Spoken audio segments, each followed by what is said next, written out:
काँग्रेसनं संग्राम थोपटेंना सातत्यानं संधी देण्याचा प्रयत्न केल्याचं हर्षवर्धन सपकाळ यांनी म्हटलंय। त्यावेळी विधानसभा अध्यक्ष संग्राम थोपटे झाले असते असंही सपकाळ म्हणाले।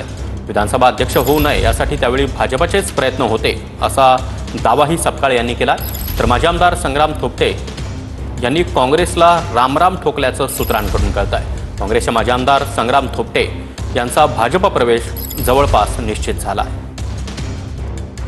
काँग्रेसच्या माध्यमातून संग्राम थोपटे यांना सातत्याने संधी ही देण्याचा प्रामाणिक प्रयत्न झाला। निवडणुका जर झाल्या असत्या तर सभापती हे ताबडतोबीने नियुक्त जर झाले असते तर संग्राम थोपटे हे सभापती हे राहिले असते। भाजपने संग्राम थोपटेंना त्यावेळेस विधानसभेचं सभापती होऊ दिलं नाही आणि हे पद रिक्त ठेवण्याचं जे कारस्थान होतं हे देवेंद्र फडणवीसांचं होतं, भाजपचं होतं आणि त्याचा फटका हा व्यक्तिशः संग्राम थोपटे साहेबांना बसला, काँग्रेसला बसला, महाराष्ट्राला बसला।